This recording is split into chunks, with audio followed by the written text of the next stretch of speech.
So we got a report saying the Thunder are open to trading Steven Adams, but they want a young player, a draft pick, and salary relief.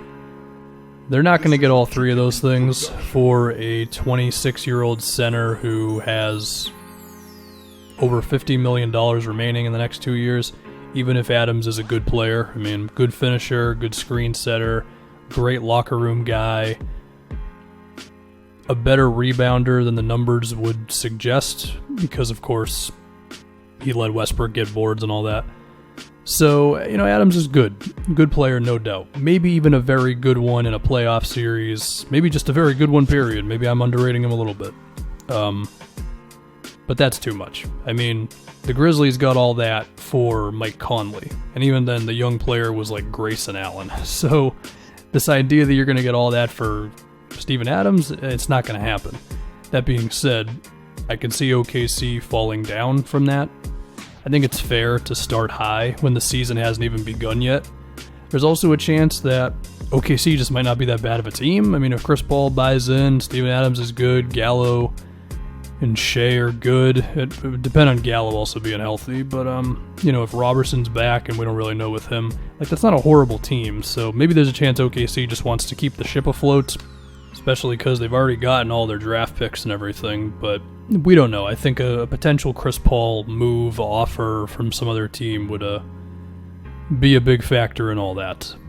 But I don't want to rule out the possibility of Steven Adams just potentially finishing out his contract with OKC, But if we can talk about the more exciting thing, which is the potential of a trade.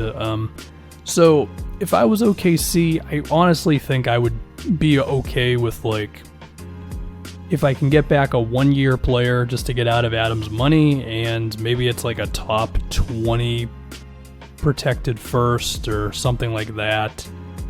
Maybe even just a good second-round pick. I mean, I don't think you're going to get a huge haul for the guy.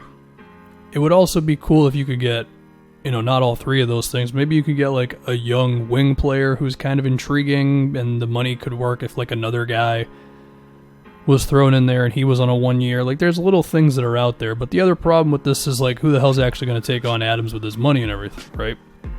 I looked down the Eastern Conference first, and the two teams I saw where I could at least see it would be the Celtics, because they just need a center, period. Well, one who's defensive, all that, and the other would be, and even this one is me just kind of reaching a little bit, but Atlanta, with the idea of if they wanted to make an upgrade defensively and they wanted to hold on to all their young dudes, because you wouldn't have to trade any of them to get Adams, and you could swap one of your expirings. So, Evan Turner, Alan Crabb, Chandler Parsons, one of those deals, and maybe a second or something.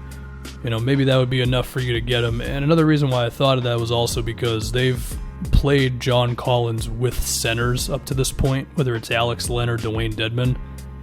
And Steven Adams is better than both of those guys. So that was the idea, and maybe the hope would be you re-sign him once his contract is up to less money. In the case of the Celtics, I mean, the problem is, how would they make the money work? The only real way would be, I guess, putting Gordon Hayward in the move, which would probably not help you with just your perception around the league, which could already be kind of hurt because of the Isaiah Thomas thing, even if it was still the right basketball move. But even then, I'd rather just keep Hayward. The potential of Hayward getting back to what he was is better than the guarantee of Steven Adams, if you ask me.